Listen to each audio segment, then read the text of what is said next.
You're listening to the Living Adventures podcast, a lifestyle podcast hosted by Ashley Mielke and Victoria Vance. Tune in for a new episode every Thursday to hear our honest conversations about topics like freedom, creativity, spirituality, luxury living, health and wellness, and above all else, building community. We have real and unfiltered conversations inspired by our search to feel connected to people who give a shit about us, support our dreams, and understand our struggles. Our mission is to provide you with the tools, guidance, and motivation to navigate any moment in your life with the lens of your neurodivergent mind, with a community who gets you. Adventure on. Hello, and welcome to another episode of the Living Adventures podcast. I'm your host, Ashley Mielke, with your co-host, Victoria Vance. Woohoo! And we are so excited to talk to you today about a mystery topic to us. You'll know because of the title, but we're going to pull tarot cards again to find a topic because that was so fun in the episode we did on friendship and isolation. But I think first we should catch up on what happened. For us, it was Thanksgiving over this past week. Victoria's been bragging for months now about her amazing Thanksgiving menu, so I have to know how it went. It went extremely good. There was one small hiccup. So where I am at right now, the oven is kind of and it's mid. It's severely mid in the sense that the heat does not dispense really properly throughout the oven, and it's not very convection style. And so though I was rotating the turkey back and forth, I had a smaller turkey on the 10-pound side. It did not cook as evenly as I would have hoped, and so the breast was done, and I was not overcooking it, and so I cut the legs off and tossed them back in the oven for a few minutes, which goes back to an old turkey recipe that I made where I literally spatchcocked it and kind of separated the pieces out into certain things because the parts really cook differently. So maybe I should go back to that recipe. Truly. Anyway, but everything else was really good, and my after Thanksgiving sandwiches were thebombdiggity.com. So that's the best part. The leftovers. Yeah. It's really, Thanksgiving is just for the sandwiches after, in my opinion. Truly. What was my favorite food of Thanksgiving? The food is the best. But how was Ohio? Ohio was so good. I loved it. I love seeing all my grandparents and all of that stuff. Surprisingly, my favorite thing was cranberry sauce. They made homemade cranberry sauce, and putting it on the dinner rolls was my favorite part of the whole meal. And usually I don't even go for cranberry sauce, but my aunt has a foreign exchange student staying with her from, oh my gosh, I don't remember where she's from now, but somewhere. It starts with a B. What's it called? Blah, blah, blah, blah, blah, blah. Bosnia, literally, yes. Wow, you're good. Oh, damn. Yeah, you could have said Bulgaria. You could have said anything. Yeah, she's from Bosnia. So she came, and she made the cranberry sauce with my aunt. So I was like, well, I have to try it. I don't usually eat it. And I tried it, and it's really good. She's cool. She's 17. She's going to high school in America for a year. And I was like, what an experience. And she was like, yeah, I want to go to college in America, but everybody says it's really hard to get into college as an international student. I'm like, literally go to my college, Florida International University. They literally have on their website, international is our middle name. She was like, oh my God, I've never heard of that school. And I'm like, I swear people meet the right people at the right times all the time. And I was like, yeah, give me your number if you want help with your essay. We'll figure it out. It was so cool. She even came over to our house and spent the night one night, and we dyed her hair black because she was like, I've always wanted to dye my hair black. I bought this dye. It's not permanent. It's the semi-permanent Arctic Fox one. And I was like, oh, cool. Come to my house. I'll dye it for you. And it was so fun. It was so cute and wholesome, and it was the best. That's so fun. What? That's so cute. She's living her best life. She's living her best life. Just, oh my gosh. And my aunt's going to take her to Jamaica because my aunt has a home in Jamaica. She has an uncle who lives in Seattle, so she's flying to Seattle. My aunt's always wanted to go to LA, so they're flying to LA. I'm like, oh my gosh, your life is so cool. Imagine being 17 and you're like, yeah, so I lived in America for a year and I went to LA, Seattle, Jamaica, Ohio, oh my gosh. Ohio. That's so cool. That's the life I've always wanted to live. So me going to Mexico for just 2 months randomly was like starting that. That's so cool. I know. No, she's starting at 17. I thought she was the coolest, and she was so nice and so cool and so humble. She was like, I don't even know how I got into this program. I'm like, obviously there's something very amazing about you, because it's like super competitive, the exchange program she applied to. But yeah, I don't know. That was like the coolest part, was meeting someone from Bosnia and hanging out. And she speaks like Serbian and English and another language, well, like 2 other languages actually. But I was like, you are fascinating. That's so cool. Yeah, it was really fun. You really do meet the right people at the right time. I stand by that. Yeah, you really do, right? Because like, imagine we never met and she would have just had all these people in Bosnia probably telling her she could never go to college in America and never even have heard of FIU.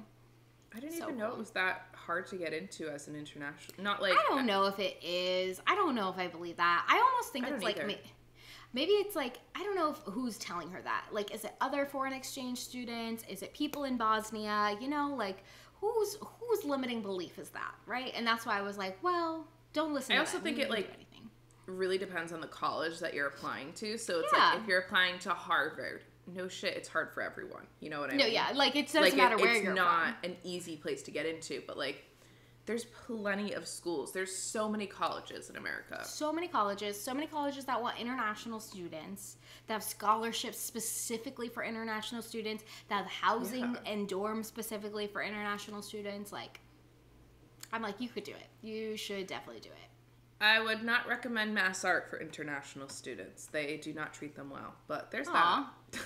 Well, there's that. No, FIU is great. Like I said, international, literally in the middle name. So, yeah, that was my Thanksgiving. Other than that, I watched a lot of Doctor Who. I rested. I didn't do any Black Friday shopping, and I loved that. I didn't do any Black Friday sales in my business, and I love that. The only thing I bought is Lush stuff. I bought a bunch of bath bombs, and Adrian bought bath bombs because he likes One Piece, the anime, and they had One Piece bath bombs. So he's like, oh my gosh, I'm going to get these bath bombs. And I just think it's so cute that he loves baths and bath bombs like that. That's so funny. I did one piece of Black Friday shopping, which is I bought a winter jacket because I needed a winter jacket, and like they're just on like 60% sale, so I was like, I'm gonna go get my jacket that day. But that's basically it. Oh my gosh, you want to know what I got Adrian yesterday? I guess we can call this Cyber Monday. His birthday is on Friday, and I had no idea what to get him. So I got him a bunch of One Piece stuff. But also, he keeps running out of socks. I don't know what he does with his socks. It's been like every month he's bought new socks, and they disappear. I don't know where they go. Probably Max. Literally probably Max. So I bought him a 60-pack. Like 60 pair pack of socks for his birthday. And if he loses them, I'm never buying him socks again. I don't know how you could lose 60 socks. That's like 2 months worth of socks. Yeah. I bet it's Max. It has to be Max. I bet they're under the bed. Move the bed. Under the bed or under the couch, like Max hid the knife. So, fun story, everyone. My dog loves counter surfing. If you are a dog sitter on Rover, don't listen to this, because especially if you're in Boston, because I don't want dog sitters out here to know that my dog is a demon. I want them to keep watching him. Max loves counter surfing, and for 2 weeks, me and Adrian couldn't find our favorite knife. And we had no idea where it was, and we were like looking in all the cabinets. We're like, where would we have put it? This doesn't make any sense. Is it in the dishwasher? And we kind of forgot about it. But then it got to a day where I was cooking, and I was like, no, we need to find the knife. Like, I need this knife. And I was like, Adrian, you know Max took it, right? He's like, yeah, I know. And so Adrian's like looking in the couch and like lightly patting everything. And eventually he finds it under the couch. Just a knife that Max had run away with and hid somewhere. That is horrible. But that's probably where his socks are. Right? Because it has to be in a place that's like you can't see it. So either like somewhere deep in the closet, or it's like it's under the bed, or it's under the couch. Meanwhile, he has like watch, like I lift up the couch cushion and he has like a stockpile of like 45 socks in there. But like actually, because like he puts the balls under, like he will put his ball under the middle coffee table for you to go get it and like be a bitch about it. So yeah, I think he's hiding them. I bet he is. Or he's eating them. Oh, he ate my stockings. that were hung up with care. Because I didn't realize his place, like his bed, was where he could stand on it and reach them. So he pulled them down while standing on his bed. And Adrian woke up at like 6 o'clock in the morning to like hearing scratching on the wall, basically. And then Max was like running around the house with the stockings. And we have little gnome stockings. He ripped off the face of all the gnomes. And I was like, okay, so there's that. Oh my goodness. Yeah, Maxie boy. He really exists to test my patience. I've become much more patient owning a dog, I will tell you. Truly. They really do test it. Yeah. How's and when Bo? you're sleep deprived, it's just... Did Bo have a good Thanksgiving? Bo was so funny for Thanksgiving because he is like a greeter at daycare and like with being a therapy dog, as if you host people, he's like, I have to be awake and I need to make sure people are entertained in a way. What a silly little guy. So he was awake the entire time, and not till maybe after we ate, I gave him a lick mat. He'd been for a walk. My brother, me and his girlfriend were playing video games, and my mom went in her room to work on a puzzle. Did Bo take a nap? And that was probably at like 5 p.m. Oh my gosh. So, I mean, most people, if you have a dog, like they'll normally take like 2 to 3 naps minimum throughout the day. Yeah, and so he knocked out once we settled down for the day, and he was like not getting up to go for a walk or anything. You had to like put the harness on and drag him outside. Aww. He was so tired, and he's like, I've been hosting tired is hard. That's so funny. But so apparently cute. At daycare, he's finally taking naps. They'll see him missing, and they'll go inside and see him in a corner of like somewhere, and he'll sleep for 20 minutes and then he'll be back on it. So apparently he does take naps at daycare now. We got to take him to the beach this weekend. I feel like that would be fun. Yeah, because it's not going to be that cold. There's like a 53-degree day, so let's do it. All right, I think now we should get into hyperfixation. What's yours? So my hyperfixation, I guess, kind of got ruined today because I was kind of started the past 2-ish, 3 days. I was kind of just talking to Ashley a little bit before, which was, I was like, okay, I'm 25. I want to get my own apartment next year again. I want to have like a base camp for myself. And I was like, okay, so where should it be? Where do I want to go? Maybe I need to travel a little bit more to like figure out, like, should it be in Boston? Do I want it to be in Boston? Why do I feel like it should be in Boston and everything? So I was looking at where I should live and doing like online tests and how to figure out where you want to move to and blah, blah, blah, blah. And then I had this call this morning with a human design coach, I guess you can call her. Reader, whatever it is. And she read my entire chart, graph, whatever it is. And we were talking, and basically she was like, you're never going to feel like you belong in one place. And I was like, so I guess I'm done with that journey now.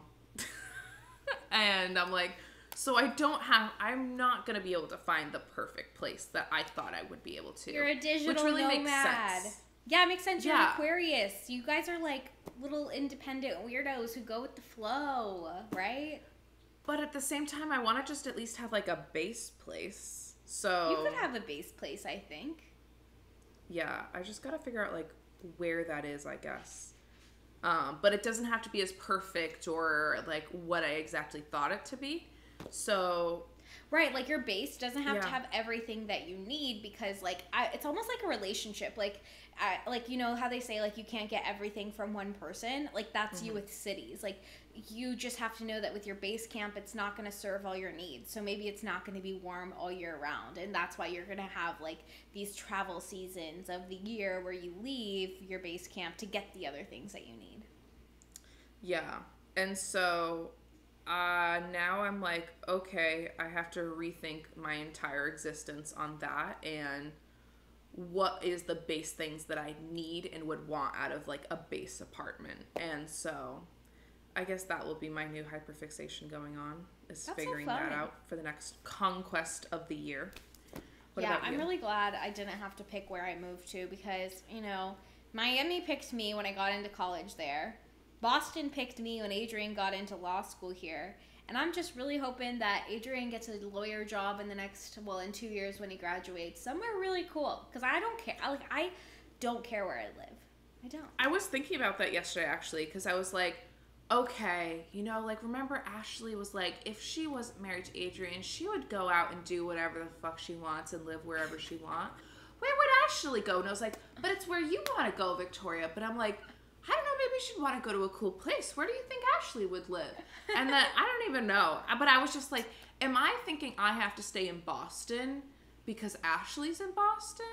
And my or do I want to stay in Boston? Do I want to stay in Boston? And I was having like this existential crisis because I was like, or am I just doing that because that feels like an easy option, an expensive option, but an easy option? But then I was like, it doesn't feel like it's Boston. So then I'm like, where is it? And I just do not know.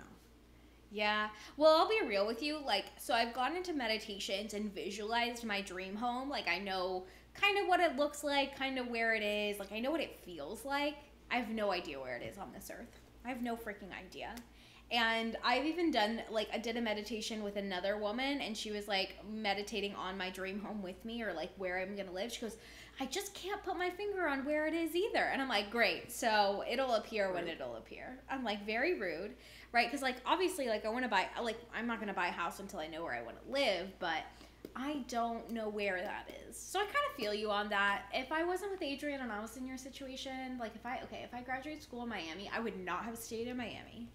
I think I would have moved to, like, Cali. I think that's where I would have gone. And so but then it's sad because you're so far away from everyone, so that was hard. But right, and also, the time zone thing. That's hard. That is hard. I didn't even realize how hard it was until I moved to Boston because, like, surprisingly flying from Miami to Ohio, so easy. Always a direct flight, always like $150 round trip. Like, it was so cheap. And now I moved to Boston. Every time I want to see Adrian's parents or my parents, it's like minimum $600 round trip. And I'm like, this is making it very difficult to get to places. And it's hard to find direct flights to places from Boston. These are the things you think about.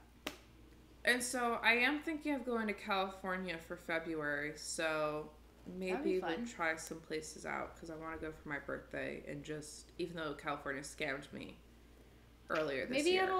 Maybe it'll be the right time now because I feel like you'll make more friends in California. So it's almost like you went to Mexico to overcome social anxiety and now you're ready for California where you'll actually build like real connections. And that makes the most sense for you to go there because we're going to host an event there. Yeah.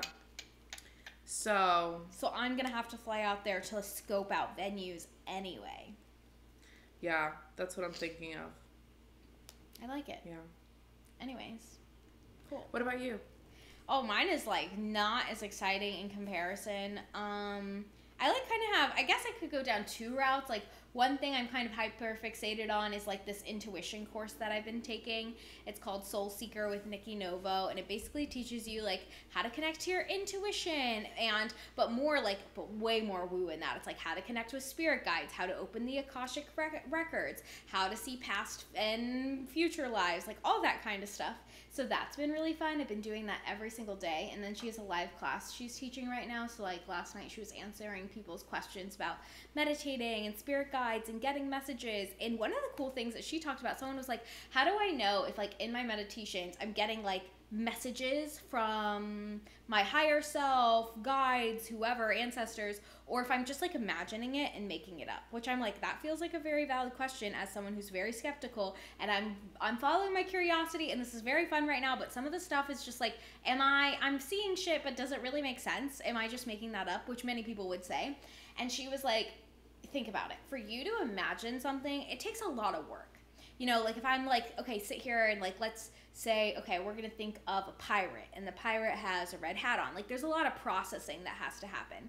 But a lot of times in these like meditations, when you're meeting with your higher self and asking questions and getting symbolism, like it's like almost immediate that it happens or it comes to people. And maybe not immediate. It takes like some sitting in silence and then an answer will just like load into your mind. Like you're not like making that up. It's like it would take way longer than you think to like make those kind of things up. So I thought that was a good answer. But it's been really fun. So that's what I've been doing. exploring the depths of my mind. I've always I've always thought on that, but I've never thought to ask that, because I was like, no, you're just in your head. Right, like, am I just in my head, or am I actually connecting with a higher self, or an ancestor, or a past loved one who's giving me guidance right now? And it's like, that's what I've been exploring. And so I've been doing meditations to meet with different spirit guides, which makes me feel like a crazy person, because I'm like, is this real? Am I imagining this globe person giving me a box of answers? Like, that seems fake. Is this person really telling me their name right now? But I'll tell you, I did a meditation today, which might make me sound crazy, but we're exploring it. We're following the curiosity. And the whole purpose was to see if your spirit guide would tell you their name. And I was like, okay, let's see. And she was like, are they giving you any letters? Are they giving you anything? And I got like an and an un, and that was it. And I was like, okay. And then I got this word that came to my mind. It was like mushu, or like mushu so, or something like that. And so I wrote it down. And then I'm like, I'm going to Google it, because the day before I got that, my spirit guide is from Japan. And I was like, okay, so I know that. So I looked up the name, and the mushu word, or whatever, however you say it, is actually means the only one in Japanese. And it also derives from like meaning like the best samurai. And it was named after this guy, and his last name is literally like Munshige or something like that. And I was like, that's weird. That's weird that I'm getting these Japanese words in my head, and they're adding up. They're actually real words. I'm like, that's a weird time. So that's what I've been doing. It's just exploring whatever that is. So how much One Piece have you been watching? Right. Actually, none. So, but yeah, right? So then it's it goes back to that question, like, is this just things that are already existing in our subconscious coming forward, or is there more to the story? And I actually saw a really funny TikTok the other day that was like, spirituality and simulation theory are the same thing. Because what if spirituality is just you tapping into the program of the simulation, but you weren't supposed to be able to do that, and so you being able to like get these messages, see these things, know these things, it's just you having access to the program and being able to see beyond the simulation when most people haven't figured out how to tap into it yet. I was like, wild. You know, something I've been thinking on that you bring that up is, if people don't know, like the thing about like thinking of other people as NPCs is like a very dangerous mindset to get into. It's talked about. Ashley and I kind of joke about it, but the way I kind of think about it, and if you don't know what it is like in the spiritual world, if you think you're more an NPC is a non-playable character, for people who don't know video games, which basically means it's like not a real person. It's like a robot in the game that we're playing. That's kind of the vibe. And their only purpose is like either to be in your way or like bring you a task so you can do something. It's like, or be in the background. Yeah. And so you are not like, there's no human connection with an NPC. And so the reason why in spiritual world and like thinking of it as NPCs is harmful is because then you're closing yourself off to human interaction and human connection, because you're viewing yourself as higher than other people. The way I kind of view the NPC is actually like type of theory is, it helped me with social anxiety. So you know how you're going throughout your day and say, Ashley and I are walking the streets of Mexico and we see these two people make this really weird interaction and it looks really uncomfortable. And Ashley and I like laugh about it and it becomes an inside joke. And obviously those are humans that I've just seen do some whatever it is that becomes an inside joke in our life. But like, I think of it as, I'm not going to connect with every single person. That's literally impossible. I will try to connect with as many people as I can. I'm not thinking people are lesser than me. But when I say, oh, that's an NPC moment, that's a moment in my life where I'm connecting and seeing, and they're not playing like a massive role in my life, but they're creating like a kind of memory, and it's funny. And so if I ever have a moment in my social anxiety where I fuck up in public, I'm like, oh, that's going to be a funny moment for somebody in somebody's life. You're like, a oh, funny it's okay, memory. it's okay. I'm an NPC in someone else's life. Like, I'm not actually that important to that person right now. And, like, that mistake, like, me ordering something and messing up saying it, that will make the person laugh, and she'll go tell her coworker, like, oh, this just happened and everything. And they'll have a great laugh out of it and enjoy and, like, have a moment of happiness. And so I kind of think of it as I am not obviously the main character in every person's life, you know? If you think of, like, be your own main character for yourself, be your own creator of your life is, right, every single person is not going to have the same value in your life. And so we still need other people who, like, come in occasionally, and I don't have to have a massive human connection with them. But, like, when I'm trying to exit my elevator and there's a person just standing in the door, like, not moving at all, and then, like, I'm like, can you move so I can get out of the door? I'm going to say, like, that's some NPC energy, but now I'm going to laugh about it and have a funny memory. That wasn't necessarily a moment for human connection. Yeah, that makes sense. I also like thinking that I'm a background character in someone else's day. Right? Because I'm like, I don't see that at all, because I am the main character, but I could see how I could be your background character. Like, every moment I'm walking Max and he does something stupid, and I'm like, really? Or are you going to do that right now? Or just, like, negotiating with him. I bet someone's like, what in the world? Right? But then, like, they laugh about it, and then that's, like, a highlight of their day. And so you could literally be the highlight of somebody's day without even realizing it. And, like, my therapist really forced me to start believing and thinking on that because of how bad my anxiety was for a long time of, like, oh my God, everyone's constantly judging me. She's like, what if, like, your outfit was super inspiring to somebody one day, no matter how lame you thought it was or how much you didn't try? And so we don't have to think as heavy on things as you are. And that's so funny. When we get to the clients, version. When we get to the client stories at the end, like, you are going to laugh at what my client story is, because it's literally so relevant. But let's get into the topic. I have my fun tarot card deck out, oracle card deck, whatever you want to call it, and we're gonna pick a topic and a thing to talk about the topic. Okay, here we go. What do the people need to know today? If you guys listen to the Thanksgiving episode, you will be in shock, because these cards pulled out boundaries. Okay, an episode on boundaries. Okay, that's crazy. I think this episode will be coming out like Christmas. Well, that is how it goes. No pressure. Okay, here we go. One more shuffle. This one. Okay. First card. Risk. That's a fun one. Look at that. If you don't see, there's like, oh, look, there's like a little tree with money on it. There's a key. Ooh. There's like a bear with a, is that like, what's inside of that? It looks like a pizza. I don't know what that is. Anyways, there's a bear and there's money. Okay, the second card, risk and optimism. Wait, this is so fun. This is like New Year vibes, risky, but like optimistically risky. Like, when is it okay to take risks? Or like, what is your outlook? Anyways, what are you thinking about this? I love this. I love this topic. Ooh. I love risk. This is kind of something like, this is funny. It's what we've been kind of dealing with and struggling with ourselves. Oh, so true. Right? So, like, I literally messaged Ashley last night when I was, like, telling her I was, like, researching apartments and whatever. And I was like, Ashley, I am fully going forward. Like, I have enough for a down payment on, like, a Boston apartment. Not that I'm necessarily being in Boston, but, like, a Boston apartment down payment, you need, like, literally, like, 10 to 15 grand, depending on the place. I'm never moving. And I'm like, I also want 10 grand for getting a puppy and doing this. And it's like, I'm not making any irresponsible decisions in my life, but I am going forward right now as if in the next few months, all of that will be there.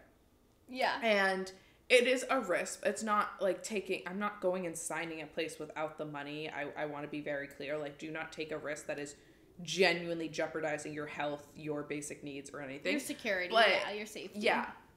I am doing like a bit of a risk of being like, no, like that's all going to come. Like, let me start preparing and enjoying and like living in that now, even though if it's not like exactly what I think it is. And so I'm like kind of creating the opportunity to exist by investing in the risk and everything. And Ashley was like, yeah, no, like, I don't know, but literally same. Yeah, Victoria's like, I've been operating as if I'm about to run into a busload of money, and that's just how I've been living my life. And you said specifically, not in an irresponsible way. And I was like, no, literally same. I'm ready to crash into that bus at any time. Because for me, it's not around apartments, but like, guys, I've been working way less than ever before in my whole life, and I've just been entrusting and learning to trust my intuition, which is crazy because I got one of those TikToks of like, if this is your sign, this is what December is about for you. Let me pull up what December is about for me because I wish I had the guy who made this TikTok. Maybe I liked it and I can share it with you to show you yours. But I was like, this is way too accurate. It's like, okay, December is a restoration of hope in a large scale, a manifestation coming to fruition this month, either money or positive attention, and a developing of my own intuitive language, which is like what I've been focusing on. And the risk I've been taking is not being as so strategic and structured in this last 2 months of the year, but like following my intuition and doing like what feels good and following the ideas that I get. And trusting that'll lead me to the right opportunities, which has been like really scary. And Victoria and I have talked about a lot about how we feel like we've been free falling a little bit. And like, that's what happens when you jump through fear, right? Because my fear was around rest. And we talked about that in a couple of past episodes. I was so afraid of rest. I was so afraid of slowing down. And I was also afraid of trusting myself in the decisions that I was going to make around that. And so then when you jump through fear, the fear of whatever risk it is that you're taking, like I think there is a period where you're free falling. You don't know what's going to happen. You're hoping there's a net at the end that you've so carefully dreamed of, and whatever that net looks like. Maybe the net's money, maybe the net's a home that you're actually going to like. But I've been feeling like I've been free falling. And it's so funny that this is like risk and optimism, because I swear you have to have optimism or you'll lose your mind. You will lose your mind after you leap through fear. And it also like in everything, right? Everything. Mm-hmm. Yeah.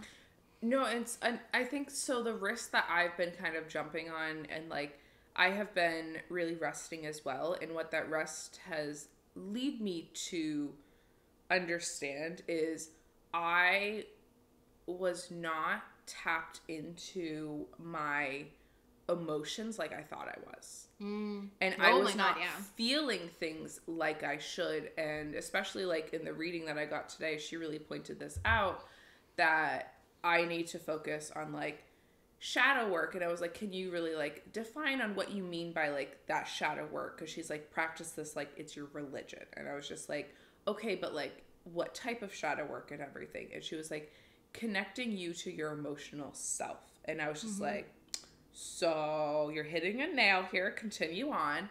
And she was really going into how she felt like, and this is the first time like meeting and everything, and like my entire life I've been so high functioning anxiety and masking it that when I meet a person, they're like, oh my god, you have it so together, and they think I'm like superior to them.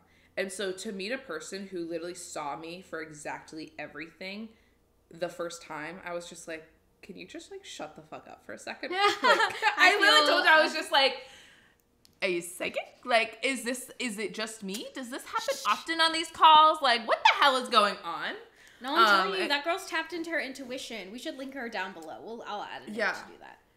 And basically, what she told me, because I literally asked that, because I was like, you actually have to stop for a second, is that either when she gets readings is people feel this exact way, or they feel that they are getting called out at not being their most authentic self and everything to their identity. And so they kind of feel attacked by it. And so they are trying to create permission for them not to do it that way. Yeah. And I was like, oh, interesting. But going off of that is she's taught me that I think too much, and I really do, and a lot of that is due to like PTSD and like how I've behaved in the past. And she really broke down in a way I didn't realize was still impacting me, and to work on that. And so I have, through resting, realized how much I have been betraying myself with logic constantly, and what I feel like I should be doing, and creating these narratives where I haven't been listening to as much as I thought I was on how I'm feeling. Yeah, no, that makes so much sense. And it like kind of comes back to even what I've been working on, which is intuition and how risky it feels to trust that non-logical part of your brain, right? It's so easy. And I operated like this for so long in my business where it's like, if I do this and then I do this and I sell this way, I will get this result. It was like formula. Like, so you have to keep going. You have to, this formula works. Like, do the formula. And at first that formula felt like a risk too, right? Like I quit my 9 to 5. I didn't have enough clients for the whole year. I was just like, I don't want to be here anymore. I made enough money to be like, ooh, that was exciting. This is going to work. And then I was like, okay, well, let's figure out what formula works to keep doing this. And then I found it and I did it and it burnt me out. And now it's like, we're learning new formulas for like how to think about the world. And it's weird because we still have that super logical side, which served us. And like, it keeps coming up. Like, Ashley, if you really just did this, things could work out, which is actually helpful because I will say one of the things in taking risks, if you want to like feel confident in it, is having like a worst case scenario plan, which is where your logical side can come in because it's very easy to let your emotional side take over. Like, if I take this risk, everything's going to fall apart and things are going to go horrible. And what's interesting is like your brain fears the unknown more than it fears the known. So if you sit here and think like, oh, I don't know what bad things could happen, but I know bad things could happen, you're going to go into anxiety. You're going to go into panic. You're probably not going to take the risk that you want to take. But if you just tell your brain like, hey, this is the worst thing that could happen and this is how we would deal with it, it feels so much better. Like even me, whenever I'm thinking about, okay, I'm going to trust my intuition, I'm going to slow down, I'm not going to work as much, I'm not going to worry about where money's coming from because I know my bills are taken care of. Even like 2 days ago, I was like, am I making the right choice? Have I messed up? Am I going to have enough money in March? Am I going to have enough money in March to pay my bills? Like, that's so far away. And so I was like, okay, instead of just wondering and saying all these what ifs, like, let's name the what ifs. What if I don't make any money? What would I do? What if I never sign a client again? What would I do? Like, what options are available to me? And I just started listing out what are all the backup plans. My parents, getting a job, getting a social media manager position, like whatever. Like, there's so many things that I could do to not have to be in like a horrible, I lose my house, I lose my dog, I can't pay the bills situation. Like, that would never happen. And so I think like one of the things when it comes to risk is like, okay, we have the logical side, but like, let's use the logical side to help our brain see the worst case scenario. So that way we're not worried about it anymore. We know what we could do and we feel safe in like taking that leap, whatever it is. Yeah, and so basically the strategy that you're talking about is it's called optimizing your anxiety. And so It's extremely popular, and it's about creating a space for your anxiety to exist. So just like burnout and how we talk about like your burnout, you can either choose to deal with it and work on it, or it will choose you at some point. Yeah. And with optimizing, it's the same way with anxiety. Anxiety will take over, give yourself a panic attack. Sometimes you don't always have control over this. Or you can create a space for the anxiety to exist. You can say, okay, I am anxious right now. Why am I? Set yourself a timer. And so be like, okay, for 20 minutes, all the anxious thoughts are allowed to exist. Everything goes. All of the worst fears, let's get it all out. Let's journal it all out. Put it into the universe. Don't cycle it in through your head. Over time, you can get better at it, and you could cycle through your head. You don't have to, if you don't want to get to that level, you don't have to get to that level, whatever. Basically allow it to exist exactly like Ashley said, is like, and also write down like where each of this fear is coming from after. Understand why it's existing, why that is happening. Allow that anxiety to exist. One thing I hate is whenever I'm like anxious and somebody's like, don't be nervous, don't be anxious. Shut the fuck up. Allow your anxiety to exist. If you do not allow it to exist, you'll lose your mind. You will lose your mind and it will keep take coming over back. you. Yeah, it'll keep coming back. And it's funny because like that's something that I noticed. And I think it's cool that she told you to work on shadow work, because like that's a lot of like that for me is kind of like setting time aside every day and be like, what bothered me today? What didn't go exactly as planned? What am I like thinking about? And it's weird, like when you get to the point where you can notice like even the smallest things that bothered you and be like, oh, okay. And like you almost have to go into life thinking, okay, I don't have to live in a world where things bother me ever. And then you have to say, okay, what didn't go as planned? And like for me, I was thinking about how I'm going on vacation and I'm spending a lot of money going on this vacation with Adrian at the end of the year. And I was like, March, I'm going to have no money, right? And it's like, no, you dummy. And so I had to give space for my anxiety to exist because I was freaking out. about a December vacation and how that would impact 2023 money, like months and months and down the road, when I have months and months and months to continue all of the things that we're working on. And so it's so easy to be like, oh, don't worry about that, Ashley, and use that logic, right? And be like, Ashley, let's logic our way out of this. Like, you'll be fine. There's nothing to worry about. You know you'll be fine. But if I don't give space for my anxiety to exist, it's still gonna be like, no, you have everything to worry about. She's dumb and doesn't know anything, right? And so, yeah, you're so right. You have to give that space to be like, panic, so then you can work through the panic. Yeah, and so it's like when you give yourself that space, like write it down, and then you can sit yourself and relax yourself through each of those anxieties. And so it's like, okay, not making enough through March 23, like, okay, well, in March, if that comes, I can do all of this. Until then, do I need to worry about this today? No. But if I'm feeling some of these worries over the next month, like, guess what? We have also, how many months are there until March? How many months do I have to continue to do things and sign an extra client if I need that? I have things on the back burner, and securing yourself when you have those thoughts and like understanding, okay, this thought actually really, really keeps coming up. Is there something deeper behind that? Totally. Something I didn't, and that's basically what the shadow work is. And something I didn't realize that I kept saying is, I feel like I need to be farther ahead than I think I do. And she called me out on immediately and got to the root with me not even saying anything. And I was just like, you are psychic. I mean, she is, but yeah. Like, actually, though, because I didn't say anything. She doesn't know anything about me. And she was like, so do you feel like in the past, like, you've had to be so put together to be able to act on everything? And I was just like, what in the sorcery? And I was like, yeah, because like my dad died when I was really young, and like I didn't want to create extra problems for my mom and everything. I would handle everything and do everything perfect and whatever, so that nothing ever got back to her and I didn't have to ask her for help or have to create more time and issues for her and everything, because I saw all the stuff she was dealing with. And so I always had to be so much farther ahead of things. And so I can't allow myself, I still have trouble allowing myself to be like, okay, this is where we are right now, and that's okay. And we don't have to be that perfect self. We don't have to be ahead. Who are you really protecting now?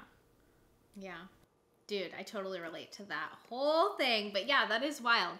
That is crazy. So I guess, like, so that's backup plans with risk. But yeah, I can relate to the perfectionism thing too with like parents, and like not as traumatic as losing a parent, but like just not wanting to cause problems and wanting to be further ahead. And I think like expectations on where you should be can hurt you from taking risks that improve your life. So if we're thinking in the context of this is the new year, people are going to want to be doing new things, whether that's starting a business, starting a side gig, applying for a new job, shifting career paths, dating a new person, putting yourself out there to find friends. Like the list goes on of risks that you could potentially take. And it's going to be really easy to say, well, I can't take this risk because I need to be here by now. And if I even think back to like my 9 to 5, like it could have been very easy for me to say, how could I start a business? I would be starting over in my career when I've already made it this far, and I'm already a manager, and I could be a director, and I have a master's, and I could be doing all these things. So easy to be like, I should be here. And if I take this risk, it sets me back. But it's almost like if you ask the question, one, like, what do you want to be doing if you could be doing anything? Like, if the risk is a part of that, follow the risk. But it's also like, where could your risk take you faster if that risk is really aligned with your purpose, you know? Yeah. And like, understanding. Max? Are you okay, buddy? Is he crying in his sleep? Yeah. Oh my god. Bad dreams. Understanding like which risks you want to work on first. And so, right, in like baby steps is you can't go and do the new relationship, a new job, a new city, and a new diet all at once. You can try it. You're not going to do it, but you can try it. I mean, that's definitely true.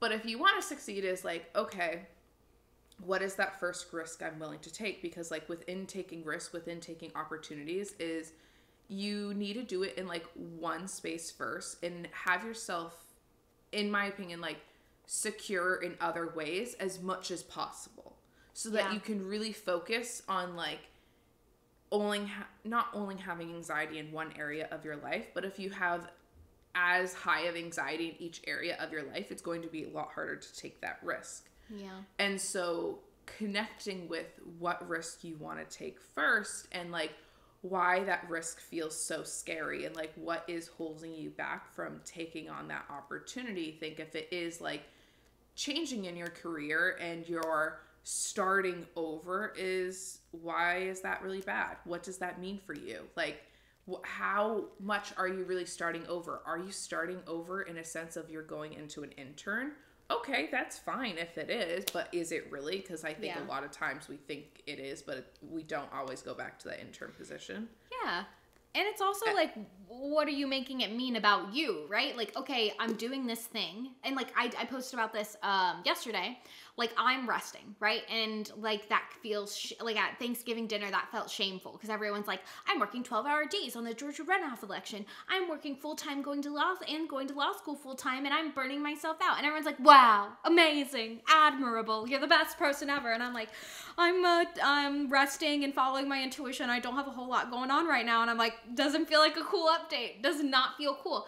But if I had let that stop me and never taken the risk, because I was like, what are people going to think about me? I have to think, like, what are they going to think? What am I going to make this mean about me? Same thing with starting over in your career. You don't want to start over because now your friends are going to judge you. People are going to look at you weird, whatever. And you have to get over those things because, you know, it's always what we are going to make something mean about us that stops us. Like, what is it? How does this change my identity instead of like just following what you really want to do?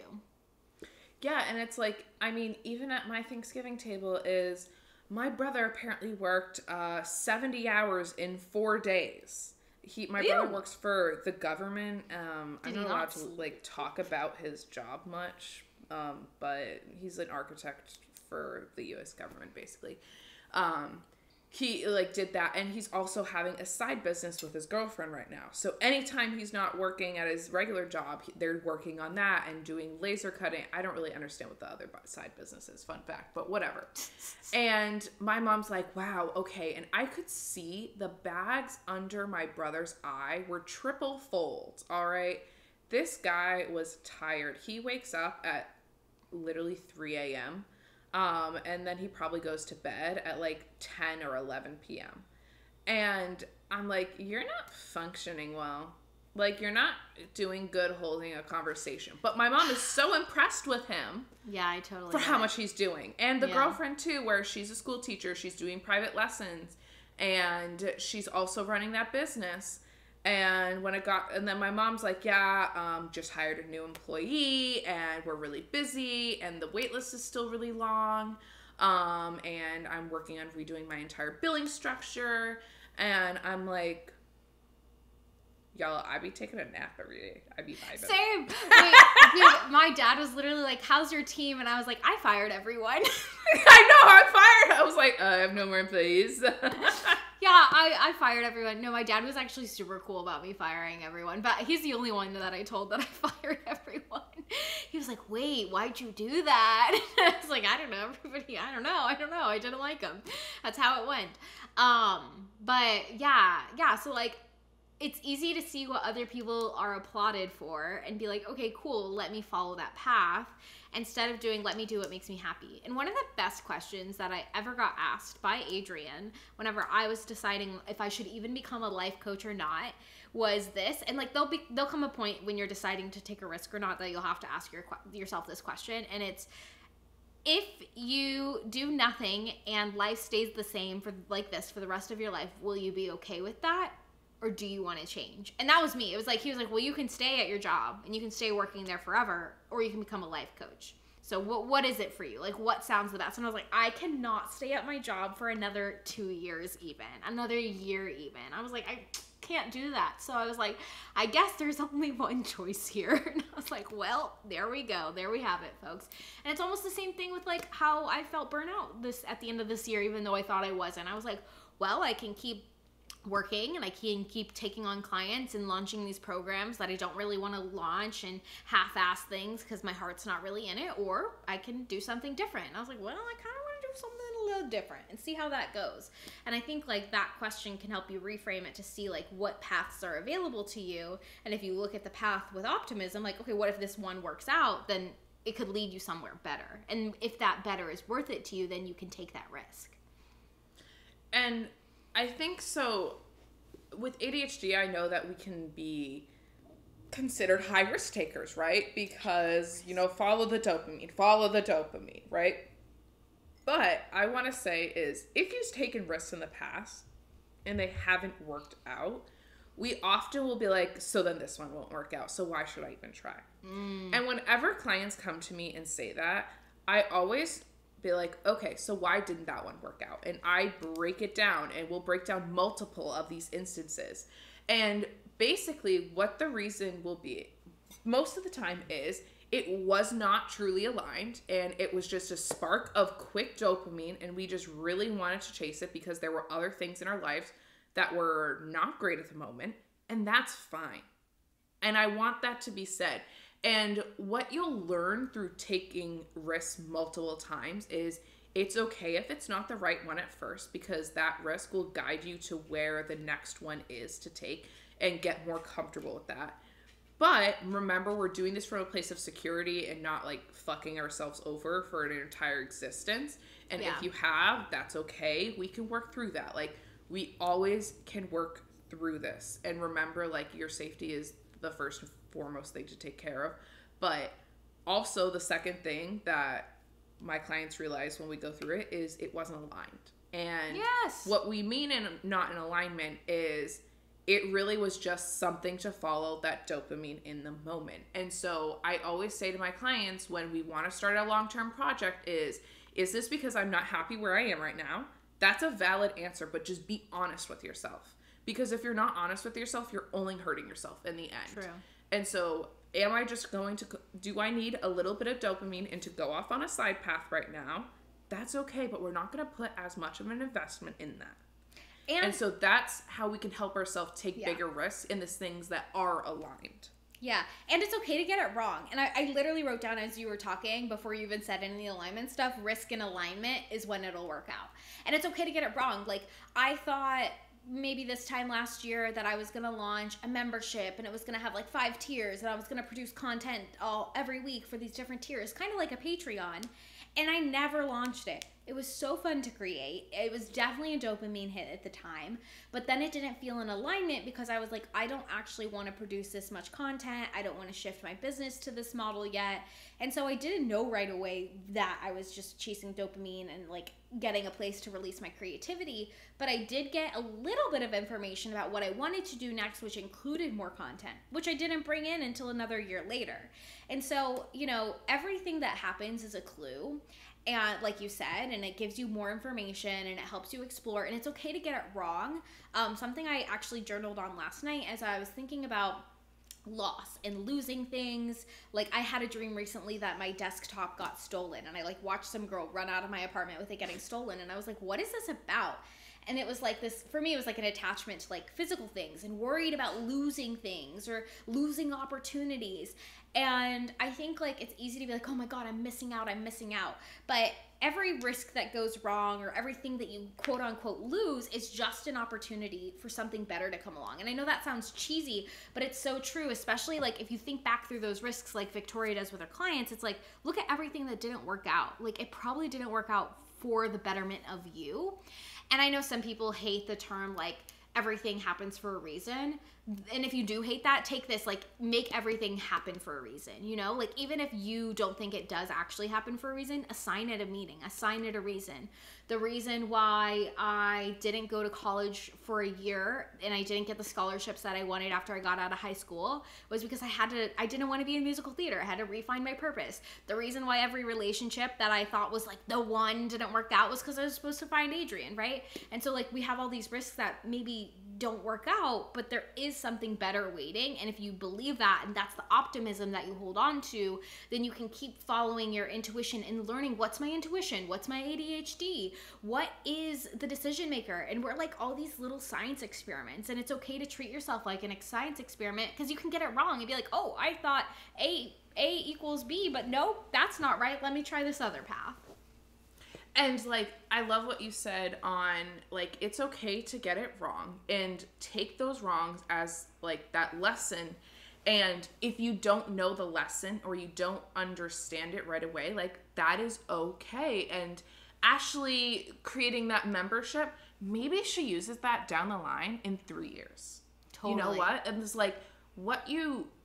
Don't get rid of it. Don't shame yourself for it. Don't hate for it. Don't go. Those are not bad place to go, right? We do not create well under demand. And so sometimes you just need to create a place for yourself to have a little bit of a moment of creativity and be like, wow, that is so cool. But guess what? I don't think this is for me right now.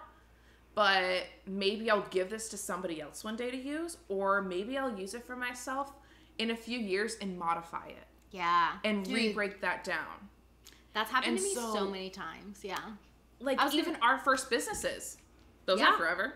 No, they're not. They're not. Our second business is forever. Maybe, who knows? But I will say, I've done that a lot, even with clients. Like, I've come up with ideas that I thought were for me, and then I was like, this doesn't feel like it's for me. And then I'll be on a call with a client, and they're talking about something, and I was like, stop talking. I literally have everything you need for that, because I created it and I realized it wasn't for me. And I'm like out here creating things for clients years in advance, because it just happened, and it just works out that way. Even Burnout Breakup. I thought Burnout Breakup was for my business. It's not. It's the framework for our second business. Like, it's crazy to think that like that, but like it's good. So, you know, on the one hand, take risks, follow the dopamine when you need a hit.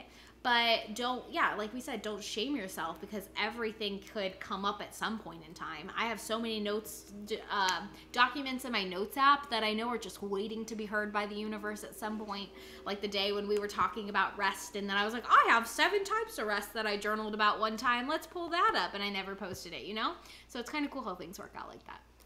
And so, though you might go follow this now and whatever is like, right, like, after you followed that dopamine maybe for a little bit, and that not necessarily like you journaling about the 7 types of rest is a risk. That's not a risk at all. But it was like a thought that you had. You went down the little rabbit hole, and then when you finished that, you're like, okay, is this for me right now? No. Yeah. But I really enjoyed that going down. Let's get back to the other stuff now. And like creating that opportunity for yourself, that opportunities can come from anywhere. My ideas come from anywhere, and it's okay. I don't have to, you can chase them when you need them, but I don't have to chase and then do them and then succeed on them and everything right now. Yeah, totally. You don't have to do everything right now. And I was going to say this about what you mentioned earlier, like, take it one risk at a time, ladies and gentlemen, like Victoria said. You're so right in that you cannot do all the things at once.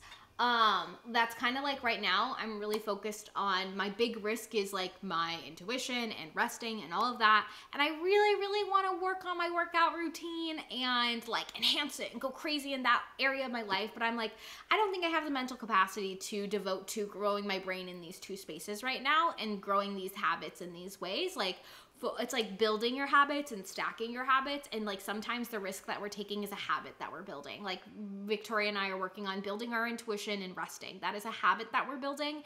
If I also try to incorporate working out 5 times a week and like all of these things, it's going to feel very, very overwhelming. I even think like when I moved to Boston, that was a new risk. Moving to Boston alone, figuring out my apartment. Do you think at that time I was pivoting my business, working out like crazy? No, finding friends. No, I was like, can I get settled in this new city? That was like number 1 goal. So that is like so important. So don't shame yourself for taking one risk, but not taking all the other risks that you want to take, because like they'll build on themselves and your confidence will build. Exactly. Like literally me building my business, I was like, okay, this year I'm going to be focusing on that. Like I'm not really going to be dating or anything.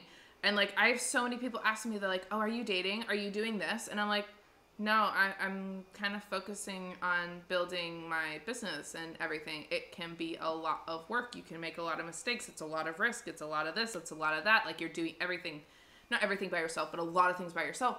And it is just a big mental capacity. And I'm like, okay, so that means not that I have to put other parts of my life on hold, but I am not actively taking massive risk and going out on that. If I wanted to go on a date, I can go on a date. Do I want to go on a date? No. Do I have the energy to go on a date? No. And so I'm not. And I don't feel bad about it. It's just not the right part for me. Or if I am working out, same thing as I had this thought yesterday. I was like, man, my shoulder issue is getting bad, and I should start doing all these exercises again, all of that stuff that really helped. And I'm like, okay, Victoria, you know that stuff helps. When we are ready, we can go back and we can build that again. But right now, you have to focus on this stuff right now. We cannot go do that. So we're going to do the basics where we're going to go cycling and everything. Because walking, all those things. Apparently cycling is also helpful for me getting my anger out, which I didn't know. And so that helps me stay in peace. Nice. But, what's it called? Being in one place. Like, doing it in one place first and creating not, like, safety or full pauses in your life, but knowing when you're pushing the gas pedal on one, like, we are not going to put the gas pedal on each other area of our life, and you're gonna have to do it slowly. And so, like, think of, like, when you see somebody blow up or whatever into fame or influence or whatever online, like, anybody you follow, is, like, they'll be working on one thing, right? Let's say, and then they'll move into this new place, and then they'll be getting a dog, and then they're going to start working out, and then they're going to go see a nutritionist, and then they get a boyfriend, and then they get married. Like, they're not doing it all at once. And obviously online, this isn't like a great like place to see it, because you're not seeing the real stuff behind the scene, but they're doing it in stages. They're not doing it all together. Yeah, no one gets their life figured out all in 1 month, you know? And I think, like, the other hard thing is, like, we put so many timelines on everything, and we want everything to happen right now. And I had to get really comfortable in taking risks that things aren't going to happen when I want them to. And, like, I can't control when things happen. I just need to vibe. Like, I know I'll eventually get beyond just the basics of my workout routine, but I'm working on other stuff right now and enjoying that. And I think it's so funny that you're like, people are like, when are you going to date? When are you going to date? And you're like, it's a risk because that's a new risk, a new area that I got to build. Because that's me with, like, everyone be like, you're married. When are you going to have babies? When are you going to have... My sister was like, you should probably go see someone about your eggs and make sure they're okay. And I'm like, I am not that old. I am a little old, but not that old, lady. And it's just like, I can't even fathom adding a child into my life right now. I am literally doing so many things. Like, that can't come until all these side projects are done. But also, you're 27 and you're married. Can you just be happy about that? Right? Do I need a child? I mean, I want one day, but, like, right now, can I vibe? And it's like, so funny. on the timeline note, is everyone's pushing your timeline forward. Yeah. Allow your timeline to exist as it is. Right. As, okay, I got married. The next step doesn't automatically have to be, okay, baby. Next day, need baby.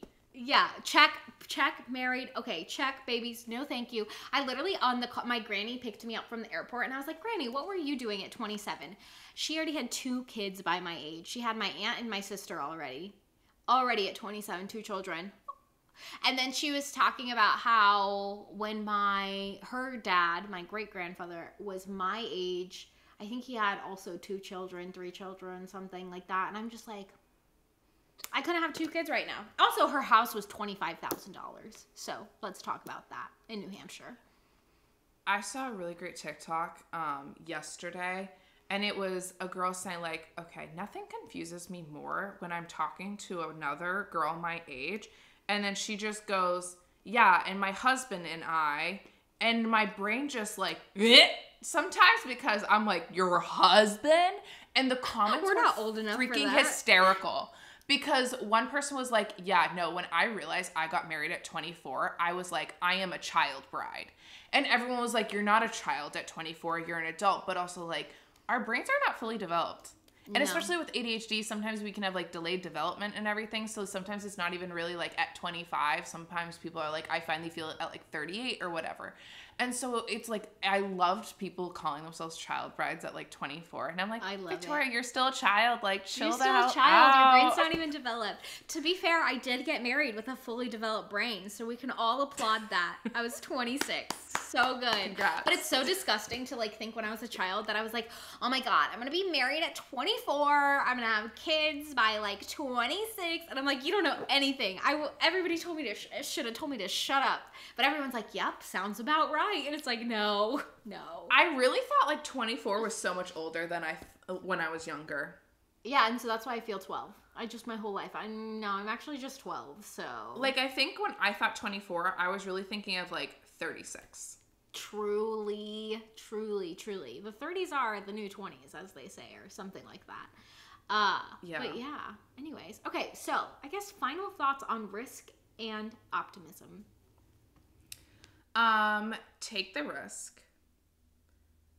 Be safe about it. One at a time. And you're gonna grow. It's gonna happen. If the risk you take doesn't play out to the massive part that you wanted in one day, it's okay. It doesn't mean you're a failure. And address the things that are holding you back. Truly. And my advice will be on the optimism side, which is like your mindset will make or break your ability to take risk and carry out the risk that you want to take. And again, we're talking like good risks, like not like going and like betting your life savings on something silly, but like taking risks in your life for your alignment. And that's why I think like it's so awesome to do the shadow work that we talked about, work with coaches, like who can help you identify what's stopping you, what's holding you back, so you can operate in a positive mindset. I think we also talked a lot about how, your anxieties, your doubts, your fears, those can spiral and hold you back. Your logic can hold you back. So you kind of have to have that like ignorance is bliss mindset, but not even, because you want to know all the bad things that could happen and then choose to operate in a world where everything works out for you. And that blind optimism of like, everything works out for me. In Victoria, like that's our saying of the year. Everything works out for us. Everything works out for us. Things can go totally wrong, but everything works out for us. And if you can like start to see events in your life where everything does work out for you, it can be really awesome. It can be simple, right? Me and Adrian flew Delta back to Boston, and I was like, I want a Comfort Plus seat. I'm gonna ask if I can upgrade to Comfort Plus, like whatever. And I was like, I'm gonna get it because everything works out for me. And I didn't even have to ask. I went and I checked my phone, and they already had given me Comfort Plus, and I was like, a secret little free upgrade without me asking. Boy, everything does work out for me. Thank you so much. I will take the 10 inches of space instead of the 7 or whatever is on like the regular seats. And I was like, oh, everything works out for me. So find those examples, and that can build your confidence in taking risk and living your best life. Agreed. Yeah. Okay. Client stories. You go. Okay, so mine's funny. Mine's funny because Victoria was literally talking about this. This was the first sentence I wrote down. And she talked about this at the very top of the episode. I wrote, people care about you less than you think. And this is like her NPC theory. Like literally, people care about you less than you think.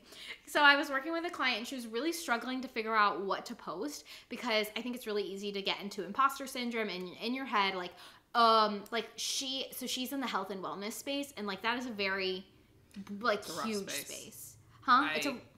I called out of it. I couldn't do it. It was terrifying. It's hard, right? And she's like, I'm just so worried that everybody's going to judge what I say or how I think or how I present things, and it has to look aesthetically this kind of way. And if you make videos, it has to look like this kind of video, not that kind of video. And so it was paralyzed. Like she, for weeks and weeks and weeks, would not post anything because she was so worried about what these people were going to think about her in her space, in her industry. And so instead of looking at it from a perspective of what would people think, we started asking questions like, well, what would be fun for you? Like, if you could create anything you created right now, what would you want to create? And what was really interesting is she's like, honestly, if I could create anything right now and not have to worry about anything, I just want to make really fun mocktail recipes and share them with people. And I'm like, do that. Like, do that. And so she did.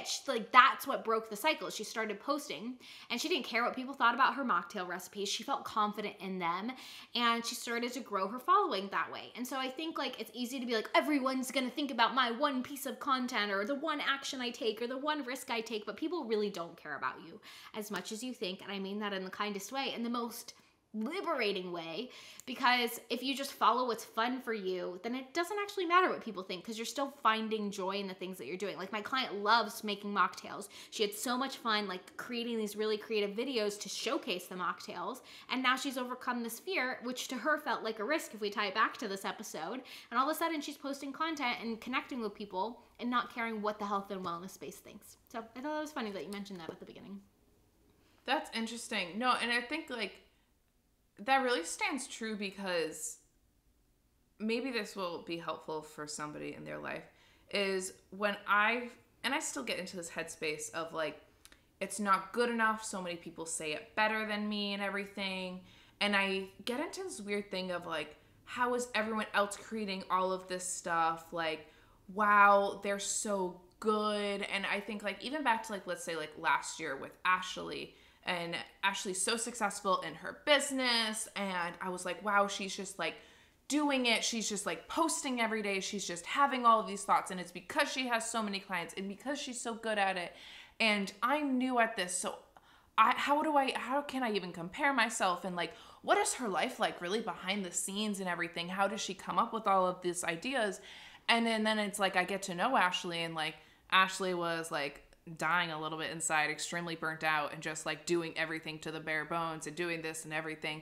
And so it's like what I had to break down for myself is like, what I'm seeing is mostly not what's really going behind in somebody's life, or it's like a not as good aspect into looking into their life as I first thought.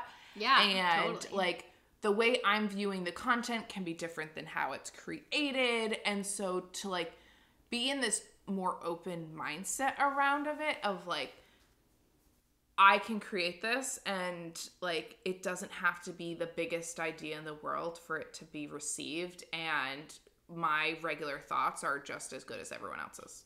Yeah. I think more people need to create from that space. Okay, because I was literally this weekend watching like Kim Kardashian and Northwest like TikTok, and it was just like coming up on my For You page. And I was like, oh, to be a child again and just post with stupid filters. Like North was literally getting the Skin by Kim stuff and slapping it on her face. She's like, and now I'm going to take the cleanser, pop, pop, pop, pop, pop, slapping her face with it. And she's like, and you don't rinse it off, and just being ridiculous and silly. And I was like, wow, I remember, when I was in high school and we had Vine, and I made silly videos, and Vine was literally like TikTok, and I just had so much fun, and nobody saw it. I wasn't trying to go viral. I was just having fun. And I think if more people use social media like that, they would grow faster and build a community faster. If you look at people who blew up overnight, I don't think they were like being super strategic when they blew up. I think they were just having a lot of fun with what they were doing and what they were sharing, and they were just being themselves, Yeah. And so be yourself. It's enough. 10 out of 10 agree on that. And find your style. Find what's comfortable for you, for whatever the heck you want to do. And it's okay to be, I don't want to say it's okay to be different. I want to say it's like, it's okay to be whatever you want to be in this moment.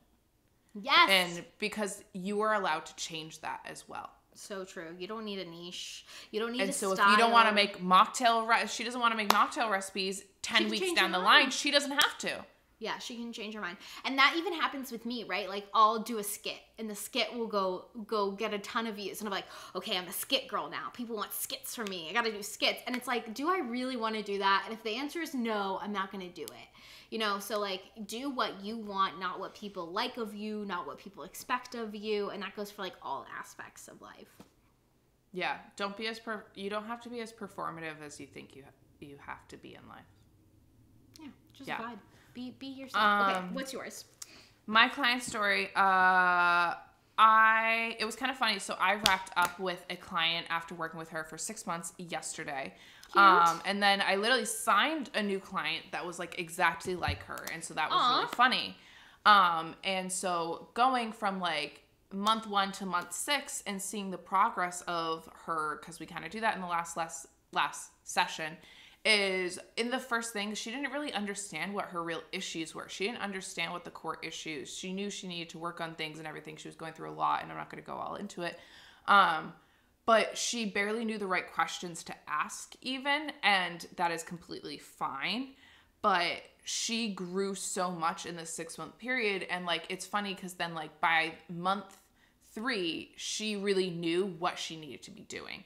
And she started really asking the right questions. And so like the first 3 months was really like her understanding like kind of how bad it was, and to the extent that she didn't realize, and had to like fully break so much down in her life. And she was in recovery for something else that was like the biggest priority. And then we were dealing with the life stuff as well. And she wants to grow a business and everything. And we're kind of like working on the life stuff to build her life so she can do the business, because she's not ready there. She wants to start it within the next year, but not like today. Yeah. And going through that, we were reflecting of how she feels different in her life. And something that basically every single client says in a different way is when they start working with me is they feel like they are pushing this massive boulder up like Mount Everest every single day to be able to do anything, to be able to brush their teeth, to be able to get up and get a drink of water. Is that's how heavy their life feels. To then like at the end where it's like, oh, that boulder kind of became like, how she described it is a little disco ball that she has to whack around a little bit, and it's kind of like light and fun and whatever, and it gets in the way a little bit, but it's not as heavy. And she feels like she finally has agency in her life where she can just get up and start doing things. And she's like, yeah, I have to make a few accommodations, I have to make things a little bit different, but it's not so overwhelming where I literally am not able to start. And so it's really fun seeing the progression of how much people can change their lives in like such a short amount of time. I mean, it's like, I know we think of 6 months is like, oh my God, that's so long, but like, it's really not. No, yeah. So. Well, and it's like, they always say in 6 months you can change your life, and it takes 6 months to change your life, which is why I think it's so cool to work with clients for that time period. And I love it too, and I love hearing stories like that, because I feel like in the business space, everyone's like, I made this much money in 6 months. And I'm like, I don't care about the money. Like seeing someone change their life to build their confidence, to trust their own intuition, to work less, to feel more confident in the decisions that they make and the content that they create and the life that they live, like that is so rewarding. And that, like, at the end of the day is when you're like, this is amazing. Like having a client leave a call or a freaking period of time with you being like, this changed my life. It's like, me? Little old me helped you like that? Okay, you're welcome. That was fun. Come back again.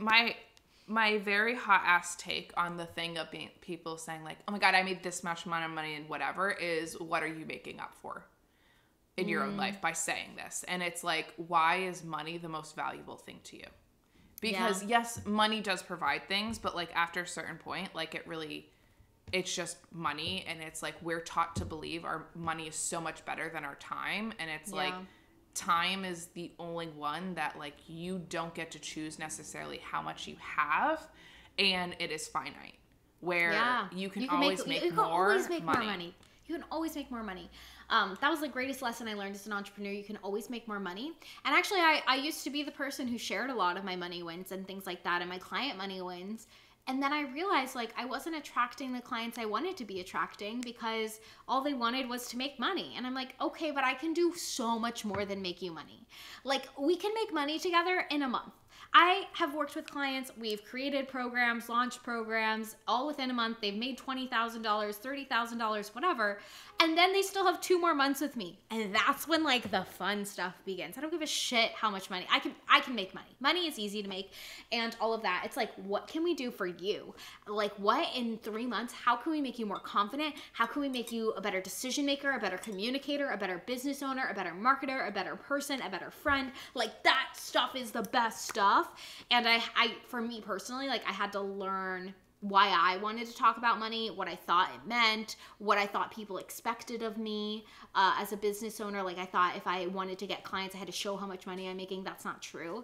And I've actually attracted the best clients without ever talking about how much money I make, ever. I just talk about how I'm living my life, how my clients are living their lives, and that brings in the people who are like, yes, that's the work I want to do. And that's the work I want to do, you know? Exactly. And it's like, you said the same thing, is like, you did the money and then you realized like that's not what you want to focus on and everything. And you had to understand your own money beliefs led into that. And like, understanding how that played out to what you really want to work on that in yourself to then attract that. Yeah. And so to me, it's just a sign of that's not somebody I want to, one, work with, not necessarily not be around, but like they're not in the place that I am, and I already know that going forward. Yeah, totally. So document your process. Wish I could document my brain. Kylie really was just like, I bet your brain is insane.